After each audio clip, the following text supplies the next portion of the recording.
오늘 함께 볼 말씀은 마태복음 17장 1절로 8절까지 말씀입니다. 제가 말씀 봉독해 드리겠습니다.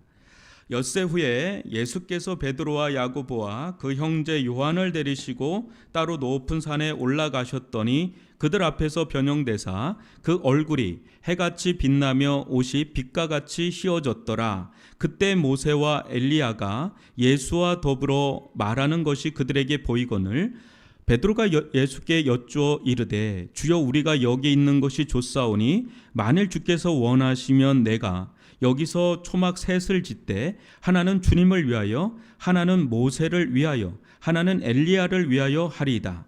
말할 때에 호련히 빛난 구름이 그들을 덮으며 구름 속에서 소리가 나서 이르되 이는 내 사랑하는 아들이요 내 기뻐하는 자니 너희는 그의 말을 들으라 하시는지라.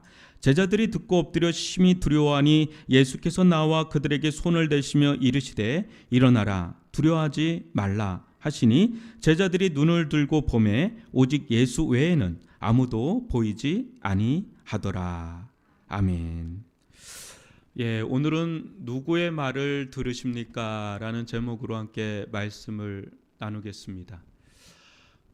우리 찬양팀이요 나날이 좋아집니다. 나날이 좋아집니다. 제가 이런 칭찬은 잘 안 하는데 정정림 집사님 목소리가 너무 좋으세요. 앞으로 더 크게 하시기를 바랍니다. 하여튼 찬양 한 곡이 너무 좋은데 이 말씀을 따라가는 찬양곡이 또 되게 또 의미 있게 다가오는 것 같아요. 그래서 같이 아마 저는 맨 앞에서 이렇게 부르는데 이게 찬양팀을 우리가 뭐 구경하러 오는 게 아니라 같은 예배자로 같이 열렬하게 찬양하고 그러면 너무 좋을 것 같고 온 찬양팀이 같이 손을 들고 찬양하는 앞모습을 보는데 저는 오주영 집사님 그렇게 손을 버쩍 드는 거 처음 봤거든요. 그래서 너무 굉장히 얌전하신 분인데 굉장히 열정적으로 너무 감사하고 기뻤습니다.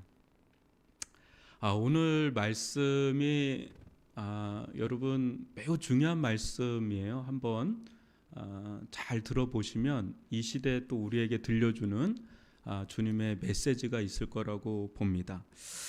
지금 여러분 마태복음 17장 1절부터 8절을 읽었는데 그 전에 16장이 이 전체 예수님의 사역 가운데 십자가 부활 사건 빼고 말한다면 가장 중요한 말씀이 쏟아지는 자리가 16장이 아닐까 싶어요. 여기서 베드로가 그 유명한 신앙 고백을 합니다.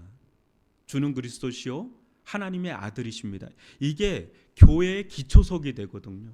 교회를 세우는 가장 근간이 되는 신앙 고백이 16장 16절에서 나옵니다. 그리고 난 뒤에 예수님께서 이제 첫 번째로 처음으로 예수님의 순환과 부활과 심지어 재림까지 예고하는 그 장이 어디냐면 16장이에요.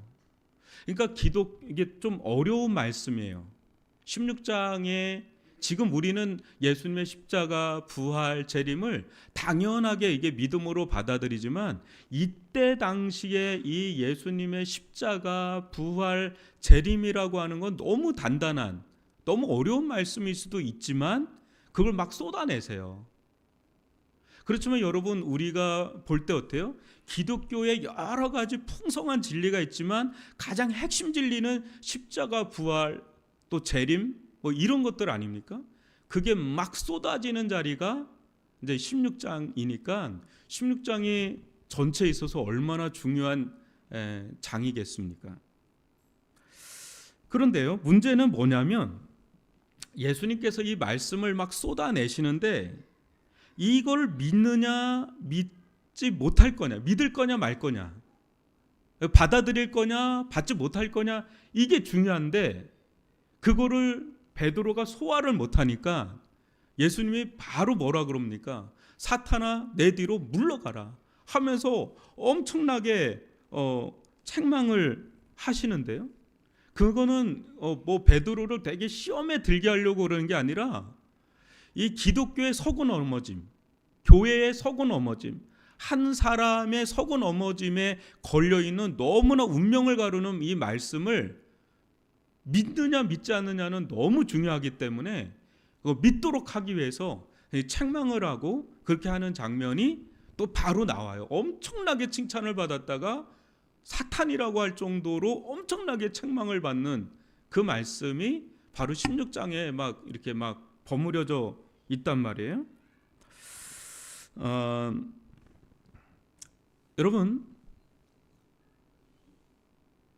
예수님께서 이 베드로와 제자들 또 우리에게 가장 중요하게 여기는 게 뭐냐면 하나님의 말씀을 예수님이 막 전달을 할 때 그걸 이제 듣고 그거를 깨닫고 결국에는 그게 믿어야 되는 거예요. 그걸 믿어야 되는 거죠. 믿음은 그런 면에서 매우 중요한데요. 여러분, 믿음이라는 게 뭡니까? 믿음이라는 것은 단순히 그냥 머리로 내가 알고 있는, 그냥 형식적으로 내가 알고 믿고 있는 정도는 믿음이라고 할 수가 없어요. 기독교의 믿음은요, 어떤 생애적인 그런 전인격적인 동의가 믿음이에요. 여러분, 귀신들이요 훨씬 더 잘합니다. 예수님의 정체를 누구보다 잘 압니다. 근데 믿지를 못해요. 이게 귀신들의 믿음은 진짜 믿음이 아니라는 거죠. 알고 어느 정도 믿는 것 같은데 두려워하기도 하고 떨기도 하고 나에게서 떠나가기를 간구하지만 참 믿음은 안 되는 거예요. 이제 그 정도 믿음을 성경에서는 진짜 믿음이라고 하지 않아요. 성경에서 말하는 진짜 믿음은 생애 전 인격적인 동의입니다. 그러니까 어떻게 돼요? 당연히 여러분, 우리가 정말 뭔가를 믿는다면, 정말 믿는다면, 그냥 단순히 형식적이고 종교적이고 또 머리로만 그냥 억셉하는 정도가 아니라 정말 내가 생애에 어떤 전인격적인 동의를 거는 그런 믿음은요, 거기를 인생을 겁니다. 그리고 거기 인생을 드리고요, 또 거기 그걸 따르죠.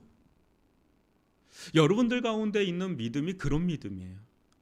그냥 종교적인 그런 믿음이 아니라 내가 거기에 내 인생을 걸 정도로, 내 사화를 걸 정도로, 내 영원한 운명을 걸 정도로의 믿음, 그게 진짜 믿음이거든.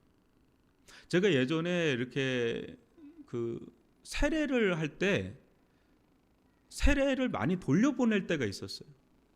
왜 세례를 받으려고 하십니까? 라고 하면 이렇게 하는 분들을 제가 일단은 좀 돌려보냈어요. 어떻게 얘기하는 분을 일단 돌리냐면 교회 오니까 마음이 너무 편해요. 이렇게 하는 분. 예. 여러분, 교회 오면 마음이 불편해요? 편해요? 편하죠.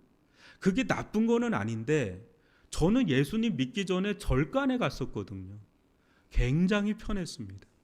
그 땡땡 치는 소리 있잖아요. 그리고 바람이 사찰에 부는 그 소리, 그 사찰만이 주는 고즈넉한 그 분위기가 있어요. 거기서도 충분히 편한 마음을 가질 수가 있어요. 그러니까 그 천주교에 가서 성당에 들어가도 또 예배당 큰 뭐 어떤 예배당에 들어가도 법당에 들어가도 나름의 종교적인 어떤 그 분위기 속에서는 나름의 세상의 근심 걱정을 좀 내려놓고 나름의 평안함이 있어요. 근데 그게 우리의 세례의 전제 조건이 될 수가 없습니다. 조금 더 질문을 해보고 이분이 정말 예수님을 만나고 고백한 흔적이 있을 때 세례를 주는 거죠. 종교적으로 일단은 오는 분들도 있으니까 교회 오면 마음이 편하고 사람들 좋아서요, 이렇게 얘기하는 분들 많거든요. 근데 그러면 몇 번 더 점검하고 조금 있다가 더 확신이 있을 때 오시라고 해요. 왜냐하면 자칫 거기에 굳어질까 봐 그런 거죠. 여러분, 어느 목사님이 은퇴를 앞두고 이렇게 말씀을 막 쏟아내시는데 그 목사님이 하시는 말이, 내가 40년 가까이 목회를 하면서 그 되게 큰 교회입니다. 딱 얘기하면 아는 교회인데 그분의 요즘 최근에 주된 메시지가 뭐냐면 이제 은퇴가 얼마 안 남았어요. 성도들이 많고 뜨거운 교회입니다. 아주 열렬한 교회입니다. 근데 하시는 말씀이 종교와 신앙을 너무 헷갈린다라는 얘기를 하세요. 그래서 생각보다 종교적인 사람이 많다라는 이야기를 하시는 거예요. 여러분, 종교와 신앙은 비슷한데 다릅니다. 비슷해요. 겉으로 볼 때는 구분하기가 어려워요. 근데 속으로 들어가면 뿌리 자체가 달라요. 여러분, 종교라는 건 자기 취향일 수도 있고요, 자기의 어떤 성향일 수도 있고, 자기의 자아 실현일 수도 있고, 하나의 어떻게 보면 심지어는 나쁘게 얘기하면 하나의 종교성 취미일 수도 있는 게 종교예요. 근데 신앙은 뭐죠? 우리가 말하는 믿음, 우리가 말하는 신앙은 뭐죠? 신앙은요, 인격 대 인격의 만남에서 나와요. 그래서 믿음을 관계라고 합니다. 기독교에서 믿음은 관계라고 나와요. 여러분, 누군가를 내가 신뢰하고 누군가를 믿을 때 그 속에는 인격 대 인격의 부딪힘과 만남과 알면서 그 사람을 신뢰하고 그 사람을 심지어는 의지하기도 하고 의존하기도 하지, 그런 관계가 없는데 거기서 신뢰가 쌓이고 의지하게 되고 그런 경우는 없는 거예요. 여러분, 우리가 하나님을 믿는다라고 한다 그럴 때 그건 하나님과 인격적인 만남이 있어요. 여러분, 우리가 전혀 어떤 만남도 없고, 만남이 없다는 건 굉장히 피상적이고 그냥 스쳐 지나가요. 근데 누군가를 만나요. 그 사람과 교제가 형성돼요. 그 사람과 서로 알아가요. 그러면 그 사람도 나를 알고 나도 그를 알죠. 성경에서 말하는 믿음이라는 거는 그런 겁니다. 나도 하나님을 알고요, 하나님도 나를 알아요. 그런데 내가, 그분도 나를 사랑하고요, 그분도 나를 알지만 내가 그분을 알아가면 알아갈수록 상당히 여러분 내가 굉장히 축소가 돼요. 그리고 그분이 나에게 굉장히 크게 다가와요. 믿음이 커지면 커질수록 그분이 나에게 크게 다가옵니다. 근데 종교는 그렇지가 않아요. 종교는 여전히 내가 커져요. 신앙은 내가 작아지는데 종교는 내가 커지고 내가 주도적이에요. 그래서 종교적인 사람을 이 신약에서 예수님 시대에는 전형적인 바리새인들이 종교적인 사람이에요. 겉으로 볼 땐 굉장히 신앙이 있는 것 같은데 속은 예수님과 하나님과 어떤 관계가 맺혀 있지가 않습니다. 그럴 때 그들은 율법주의자라고도 부르고 종교주의자라고도 부르고 또 도덕주의자라고도 부릅니다. 근데 겉으로 볼 때는 엄청나게 또 열심히 해요. 그렇지만 그 속으로 들어가면 들어갈수록 이들은 자기 자아가 굉장히 강해지면 강해지지 하나님이 그들 가운데 강해지지는 않습니다. 만약에 그들 가운데 예수님이 그러죠. 만약에 너희가 하나님을 알았다라면, 내 아버지를 알았다면 나를 알았을 거다. 근데 그들은 예수님과 전혀 결을 달리하거든요. 여러분, 이 종교성이라는 것을 어떻게 보냐면, 교회도 오면, 여러분, 교회에도 이 신앙의 세계로 들어가는 사람이 있고 종교 생활에 머물거나 종교로 계속 들어가는 사람이 있어요. 이런 사람들은 10년, 20년 아니에요, 여러분. 2, 3년만 교회에 몸담죠. 교회 어떻게 돌아가는지 웬만큼 압니다. 웬만큼 알아요. 그러니까 교회에 어떻게 행정이 돌아가고 사역이 돌아가고 어떤 기관에 뭐가 하는지 그거 웬만큼, 사회생활한 사람들은 여기도 조직이고 사람들이 있기 때문에 웬만큼 압니다. 여기서 5년 10년 있죠. 또 뭔가를 합니다. 그러면 누구보다 속된 말로 빠삭하게 압니다.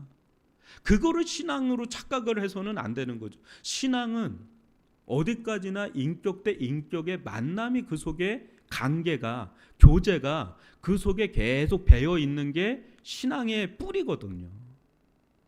이게 믿음이거든요. 여러분, 참된 신앙은 그럼 뭘까? 참된 신앙을 제가 계속 고민하면서 생각해 본 결과는 뭐냐면, 우리도 그 대상이 되는데, 이 복음적인 신앙이 과연 뭐냐? 참된 신앙이 과연 뭐냐? 그걸 저는 겸손한 열정이라고 부르고 싶어요. 왜 겸손한 열정이냐? 여러분, 내가 하나님을 알아요. 하나님도 나를 알아요. 우리가 하나님을 알아가면 알아갈수록 그분 앞에 나는 정말 먼지 같은 자입니다. 그죠?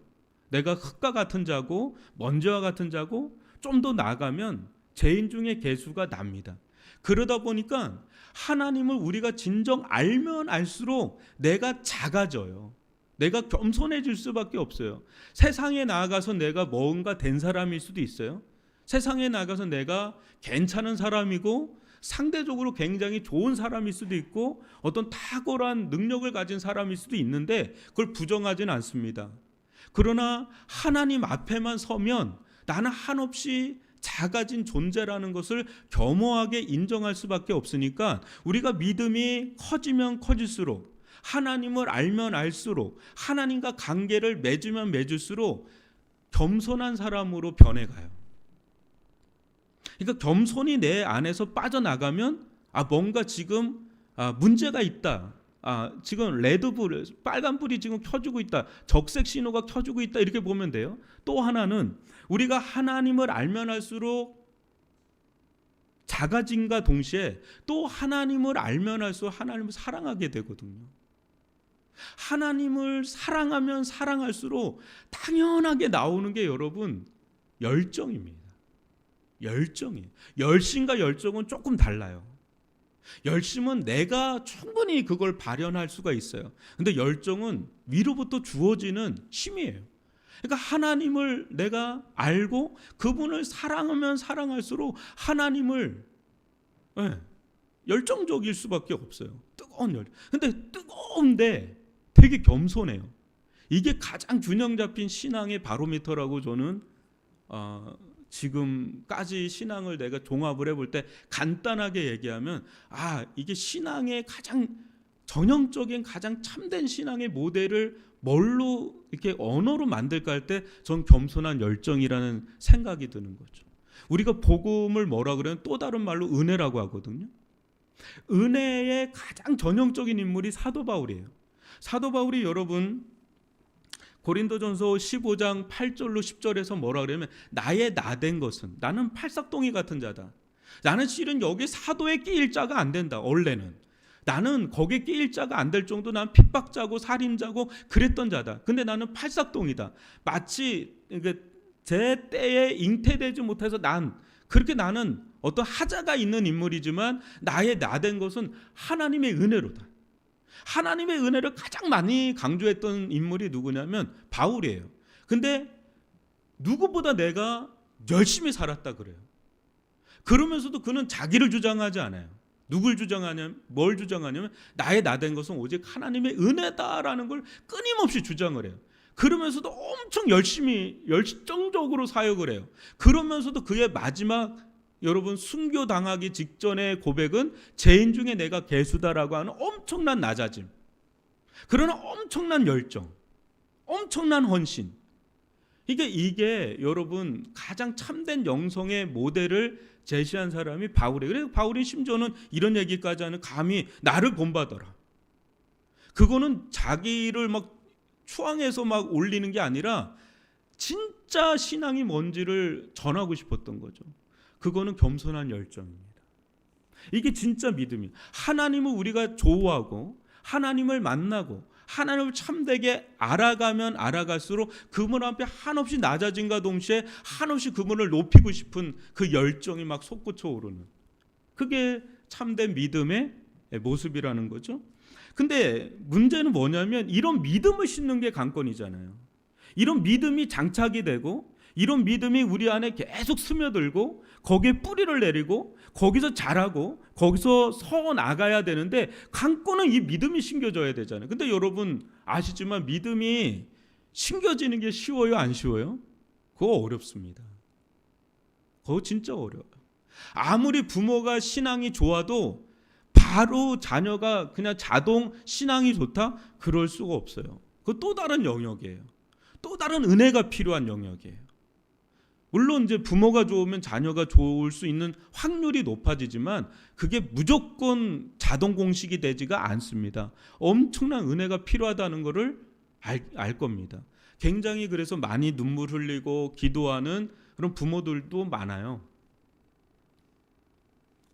여러분 믿음을 심는 거는요 예수님도 어려웠어요. 예수님이 제자들을 3년 반을 가르쳐요.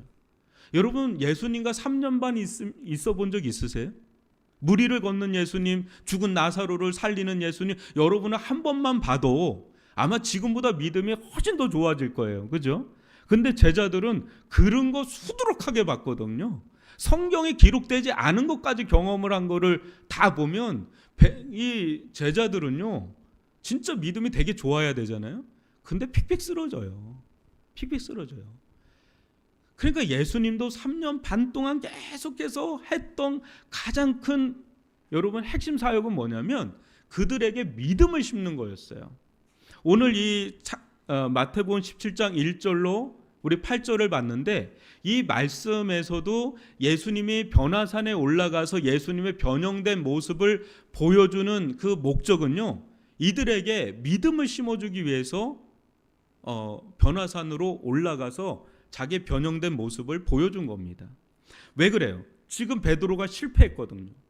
얘가 정말 정답을 얘기했거든요. 근데 곧바로 넘어져요. 소화를 못하고 믿지를 못하니까 예수님이 그 바로 다음에 17장에서는 변화산으로 올라가서 자신의 진 면목을 보여줘서 그들의 이 베드로, 요한, 야고보를 믿는 사람이 되도록, 믿는 제자가 되도록 하기 위해서 데리고 올라가십니다.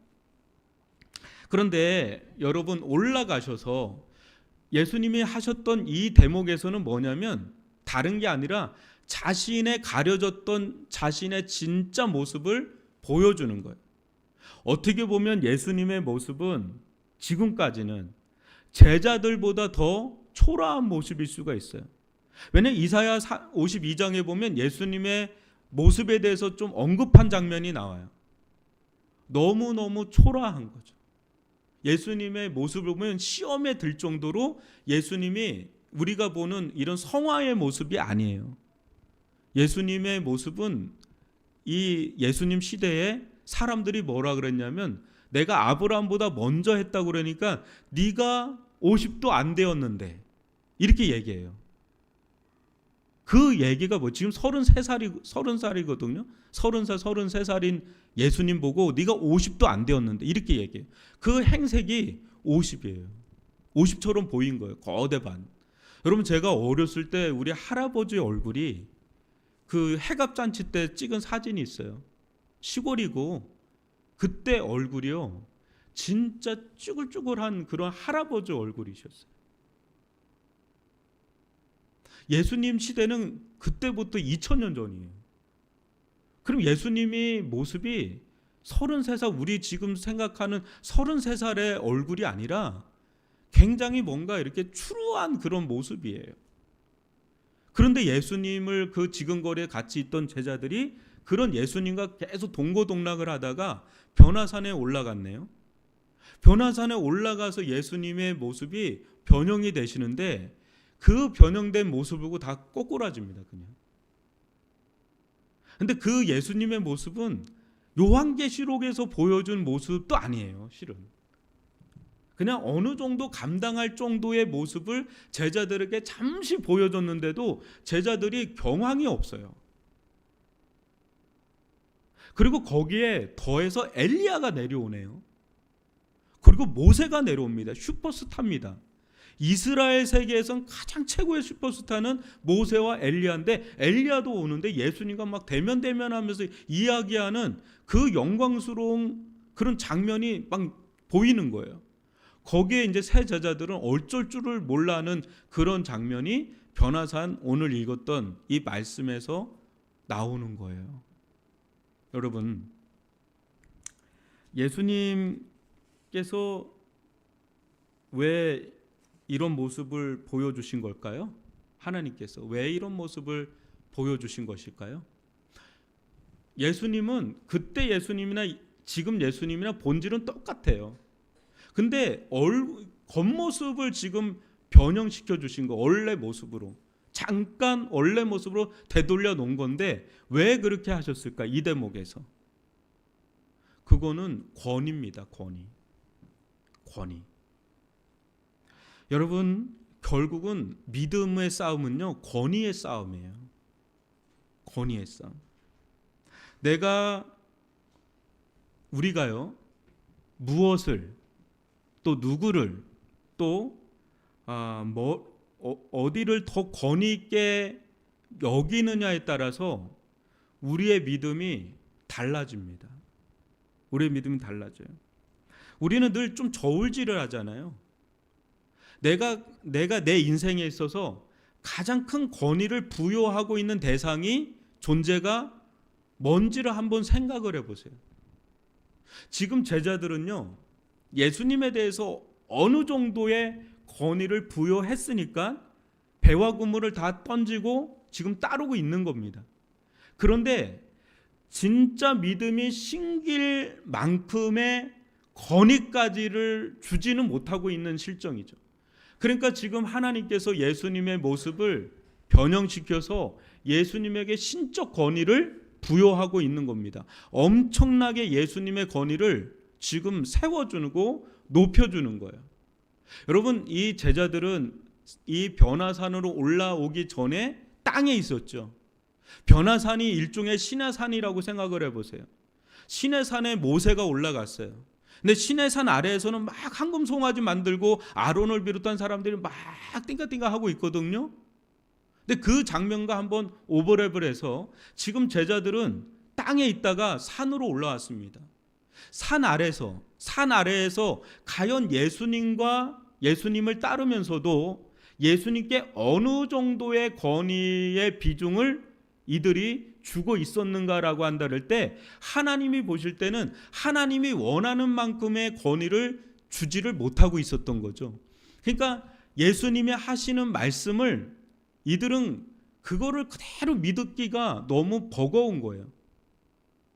지분이 굉장히 많은 절대적인 지분을 예수님께 줬다면 예수님의 하시는 말씀을 하시는 사역에 절대적으로 믿고 순종하고 따랐겠지만 따르긴 따르는데 그게 절대치만큼은 되지가 않으니까 어느 선까지는 내가 믿고 어느 선까지는 따르지만 그 선을 좀 넘어서는 순간이 오면 굉장히 시험 들고 거리감이 느껴지고 낯설고 어렵고 부담스럽고 이렇게 돼버리는 일들이 산 아래에서 계속해서 일어났거든요.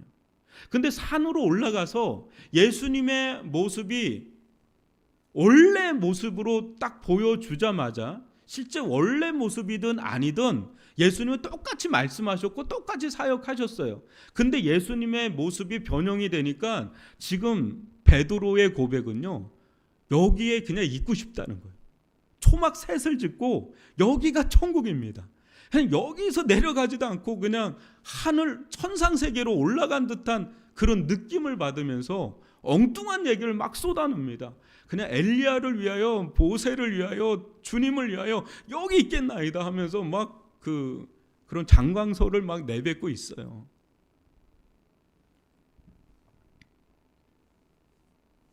여러분, 권위는요, 영적 싸움이에요. 이게 마음의 싸움이고요, 영적 싸움이에요.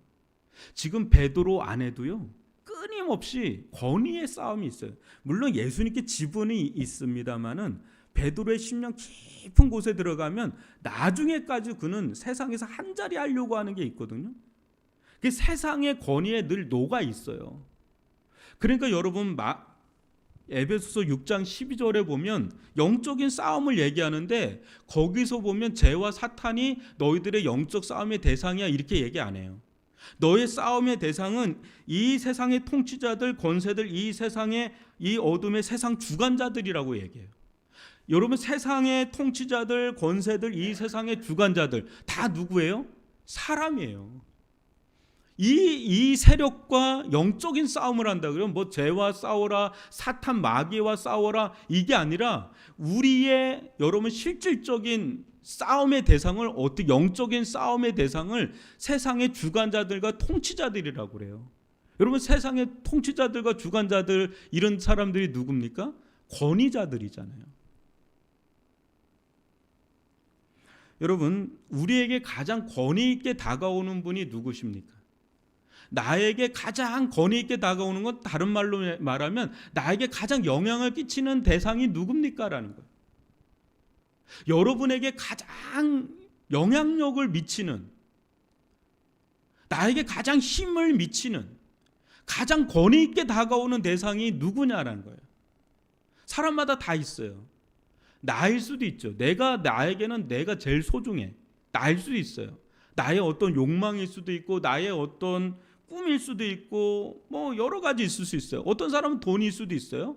어떤 사람은 권력일 수가 있어요. 어떤 사람은 어떤 사람이 나한테 영향을 크게 미친다고 생각하고 권위 있게 다가올 수가 있어요. 또 어떤 사람은 어떤 종교일 수도 있고 뭐 사람마다 다 달라요. 여러분도 한번 오늘 말씀을 찬찬히 보면서 여러분들의 권위의 지분을 여기에 얼마큼 두고 여기에 얼마큼 두고 각자 얼마큼 둘 거예요. 100을 전적으로 하나님께 주면 좋겠죠. 나의 권위자는 전적으로 하나님 100%입니다. 나에게 가장 영향을 주는 건 하나님 100%입니다. 그러면 좋겠지만 그런 사람이 어디 있겠어요? 여러분, 나에게 가장 권위 있게 영향력 있게 힘을 막 발휘하는 그 대상이 우리들 안에 있어요. 근데 하나님이 몇 %인지를 한번 보고 또 다른 게 몇 %인지를 한번 비중을 한번 생각을 해보세요. 거기서 우리는 막 굉장한 영적인 싸움이 그 속에서 일어나고 있단 말이죠. 하나님이 아닌 다른 대상은요, 예수님과 거꾸로 가요. 예수님은 평상시에는 추루하게 보여요. 근데 예수님의 원래 모습은 이 변화산에서의 모습이 예수님의 원래 모습입니다. 근데 세상은 실체는 아무것도 아니에요. 근데 겉모습은 굉장히 화려하게 다가옵니다. 우린 거기에 속고 거기에 넘어가고 거기에 매이고 거기에 묶이고 거기에 붙잡히고 거기서 헤어나오지 못하고 어떤 사람은 사람일 수가 있어요.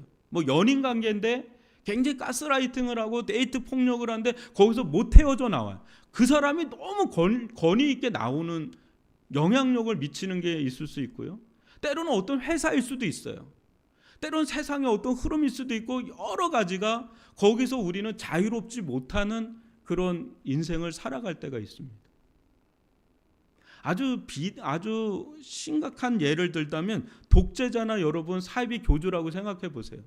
이 사람들의 영향권 안에 들어가면 거기서 나오는 거는 거의 불가능할 정도로 강력하죠. 근데 그들의 말로를 보면 정말 아무것도 아닌 허상이다라는 걸 나중에 알면 정말 허망하고 허탄한 거죠. 여러분, 세상은 화려하고 뭔가 있어 보이고 굉장히 강력한데 속은 아무것도 없는 알맹이가 없는 거예요. 근데 예수님은 거꾸로 나오세요. 속은 꽉 차 있는 그런 영광스러운 주님이신데 겉에 보면 너무 만만해 보이는, 너무 아무것도 아닌 보이는. 그래서 예수님은 나귀를 타고 다니고 사람들이 그냥 친구처럼 대하고 막 이랬던 모습이 예수님의 모습인데 속으로 들어가면 들어갈수록 예수님은 감히 그 앞에 설 수 없는 분이시거든요. 여러분, 세상에 여러분들이 누구인가 무언가에는 권위를 계속 주고 있습니다. 근데 그 주는 대상의 실체를 여러분 우리가 성경을 통해서 알면 할수록 그게 진짜 나의 권위를 전적으로 가져가기에는 너무나 그 실체가 허약해요. 네. 여러분, 예수님은 제자들에게 정말 믿음을 심고 싶었어요. 그 중에서도 리더들만 특별하게 데리고 변화산으로 올라가서 자신의 진면목을 보여주고 그리고 자신을 정말로 신뢰하고 믿고 따르는, 그래서 신적인 자신의 권위를 보여주고 거기에 이제 인장을 찍듯이 하나님께서 5절에 뭐라고 말씀하시냐면, 여러분 한번 보시면 말할 때에 호련히 빛난 구름이 그들을 덮으며 구름 속에서 소리가 나서 이르시되 이는 내 사랑하는 아들이요 내 기뻐하는 자니 너희는 그의 말을 들으라 하면서 완전히 예수님의 권위를 완전히 하나님과 같은 동급으로, 이는 내 사랑하는 아들이요 내 기뻐하는 자니, 자신과 동급으로 인치면서 그의 마지막 메시지는 그겁니다. 그의 말을 들으라. 그의 말을 들으라. 그의 말을 들으라. 누구의 말을 들을 것이냐? 여러분, 이 시대에 누구의 말을 들을 것이냐? 굉장히 중요한 주제입니다. 이번 한 주를 살고 여러분 요즘 살면서 끊임없이 여러분들은 뭔가 들으실 거예요. 사회에 나가서도 듣고 주변 사람들에서 듣고 뉴스 매스컴이나 뭐 SNS나 뭐든 여러분 엄청나게 여러분 말을 듣습니다. 근데 누구의 말을 들을 거냐? 누구의 말을 듣는 거는 막 들을 수 있어요. 그냥 스쳐 지나가는 소리도 굉장히 많아요. 근데 여러분들이 권위를 부여하는 무슨 소리에는 여러분들이 듣고 따라갈 겁니다. 근데 그 듣는 거의 실체를 여러분 아셔야 돼요. 어느 정도의 비중을 가지고 들어갈 거냐. 여러분 최근에 어떤 목사님이 카톡을 보내주셔요. 봤더니 일론 머스크가 했던 최근의 얘기를 목사님이 보내주는 거예요. 그렇게 봤어요. 한 17가지 앞으로 미래 시대가 어떻게 될지에 대한 뭐 예언적인 정도의 메시지더라고요. 그걸 보고 지금 인터넷이나 뉴스라든지 뭐 유튜브를 보면 거의 도배가 돼 있어요. 그 한 사람, 세계에서 가장 큰 부자가 그 세상을 주물럭할 수 있는 그 사람의 말 한마디가요, 전 세계 어마어마하게 들려요. 그렇게 파급 효과가 엄청납니다. 근데 그 얘기를 들어보면 뭐 별의별 얘기들을 다 하고 그거에 대한 지금 해설이 계속 나옵니다. 앞으로 세상은 이렇게 될 거다. 어떤 부분은 맞는 것 같고 어떤 부분은 그 사람의 장사 속일 수도 있고 여러 가지가 있을 수 있겠죠. 그 중에 한 대목이 저는 되게 다가오던데, 지금 우리 애기들 있잖아요. 저 뒤에 있는 애기들. 걔네들은 무한수명이라고 그러던데요. 무한수명. 야, 이게 가능한 일일까? 근데 가능하다. 뭐 이런 얘기를 합니다. 무한수명. 그걸 우리로 말하면 영생이겠죠. 가능한 일일까요? 여러분, 어느 목사님이 그래요. AI가 전 세계적으로 뭐 이제 AI 시대잖아요. 그러니까 목회자들 세계도 지금 이 부분에 대해서 굉장히 연구도 하고 고민도 하고 그럽니다. 그런데 어떤 분이 이런 얘기를 하는 거예요. 강의를 하다가 AI는 마치 신 같다 이렇게 얘기한 거에 제가 되게 충격을 받았어요. 왜냐면 얘기하면 쫙 나오니까요. 근데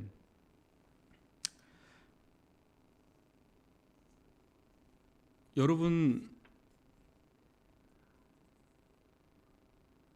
이 시대에 우리가 사는 게 이게 만만한 세상이 아닌 것 같아요. AI를 부정할 수가 없습니다. 그죠? 앞으로는 그렇게 갈 수밖에 없어요. 뭐 얼마 전에 여러분 우리가 스마트폰이라는 게 나오기 전과 후가 굉장히 달랐다 그랬거든요. 그리고 인터넷이라는 게 제가 대학생 때 있었어요. 근데 그게 이렇게 바뀌게 할지는 몰랐거든요. 근데 이렇게 됩니다. 그러다가 스마트폰이 나오고 지금 이제는 AI라는 게 나오고 좀 지나면 이제 옵티머스나 이런 로봇들이 나오고 이제 결합이 되고 분명히 바뀌죠, 세상은. 이제 그런 세상 속에서 굉장히 격변의 시대 속에서 우리가 살아갈 때 굉장히 많은 메시지가 어마어마하게 쏟아지는 거죠. 그런 가운데 우리는 어떤 주체자로서 내 권위를 어디에 얼마만큼을 주고 따라갈 거냐가 굉장히 중요한 주제가 돼버리는 거죠.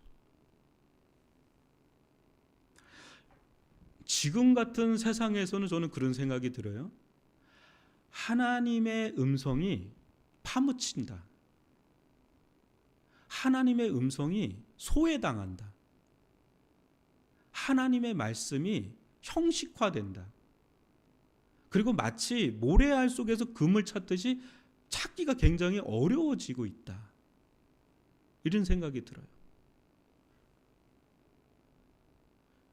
여러분, AI 딱 치면요, 쫙 나와요. 그게 어느 영역이든 마찬가지. 왜냐하면 전 세계 지식을 통합해서 쭉 내니까 그거 당연하게 맞죠. 기독교 2000년사예요. 그 2000년사를 그걸 어떻게 다 연구하고 알고 있겠어요. 근데 AI는 그걸 다 종합하고 추론해서 쏟아내니까 그 굉장히 도움이 됩니다만은, 여러분, 하나님의 말씀이라는 건 어떤 거죠? 하나님의 말씀은 인격 대 인격의 만남에서 주어지는 거예요.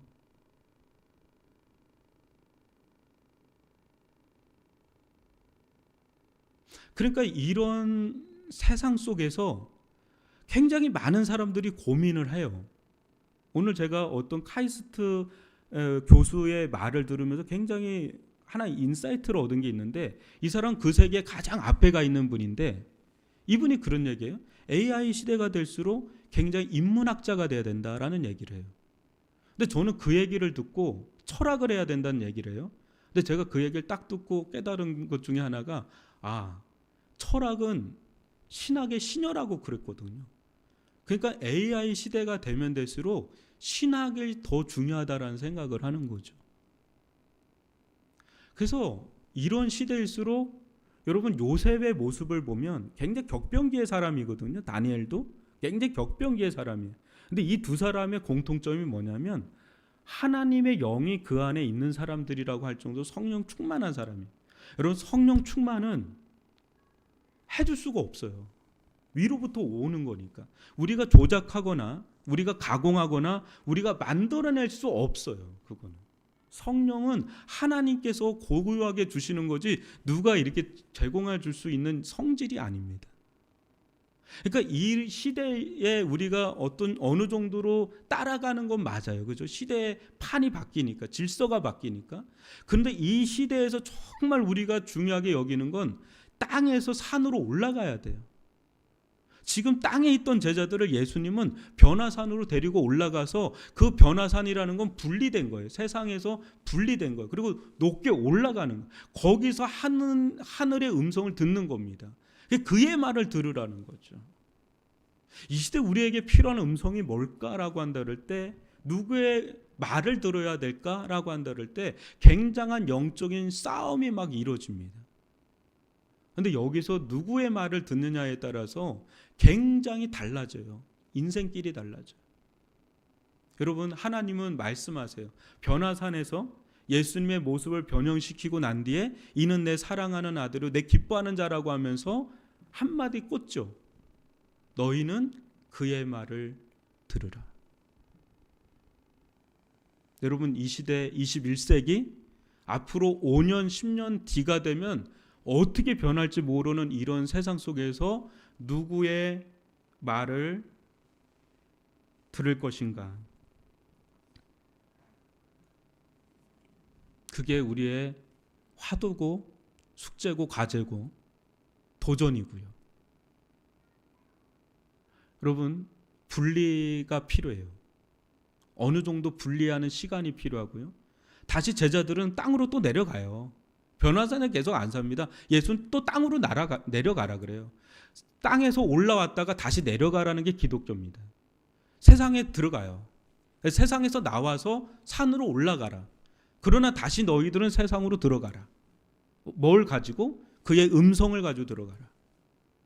여러분 우리 요즘에 누구의 말을 듣고 있으며 그 말에 어느 정도의 비중을 두고 여러분 따라가고 있는지를 한번 볼 때, 저는 우리들 가운데 저도 그렇고 여러분도 그렇고 주님의 말씀이 우리에게 들리기를 바라고 그 음성의 비중이 다른 어떤 것보다 더 크기를 원하고 그거를 따라갈 수 있기를 원합니다. 그게 생명의 길이고요. 그게 믿음의 길이고요. 그게 세상을 오히려 변화시키는 길입니다. 이런 은혜를 여러분들 누릴 수 있기를 주님의 이름으로 축원합니다. 오늘 누구의 말을 들으시고 계십니까? 이 말씀의 주제를 여러분들 마음에 두시고, 이 혼탁하고 수많은 소리들, 메시지들이 여러분들 가운데 인공위성처럼 막 돌고 있을 텐데, 헬리콥터처럼 막 돌고 있을 텐데, 거기서 여러분 우리가 들어야 될 거는 오직 변화산에서 하나님께서 주셨던 이 메시지 안에 담겨 있습니다. 그래서 이 말씀을 여러분 묵상을 하시고 기도하시면서 우리 주님 앞에 나아갈 수 있기를 바라는데요. 우리 이 시간 말씀을 좀 기억하시면서 하나님 정말 수많은 말을 우리가 듣고 있고 또 그거에 대해서 같이 가야 되는 건 맞지만은 그 중에서 독보적인 내가 들어야 될 말이 있다면 묻히지 말아야 될, 소외되지 말아야 될 또 파묻히지 말아야 될, 희미하지 말아야 될 절대적인 음성이 있다면 그거는 하나님의 말씀입니다. 특히 이 시대에서 나에게 주시는 인격 대 인격으로 나에게 다가오셔서 나에게 주시는 하나님의 음성을 듣기를 원합니다. 그 듣기 위해서 저는 어느 순간에 여러분 이렇게 교회로 오는 게 산으로 올라오는 거예요. 뭐 세상의 메시지 들으려고 여기 오는 게 아니잖아요. 여기로 올라와서 기도의 산에 올라와서 주님의 음성으로 다시 정화되어서 또 거기서 깨닫고 다시 세상으로 들어가는 거예요. 주일날 이렇게 내려가는 겁니다. 이 끊임없는 이 작업 속에서 우린 이 세상의 거룩한 순례자로 하나님과 함께 동행하면서 우리에게 주어진 이 시대의 사명을 다하면서 살아가는 거지요. 여러분 이 말씀 기억하면서 우리 자신을 위해서 우리 이 시간 기도합시다.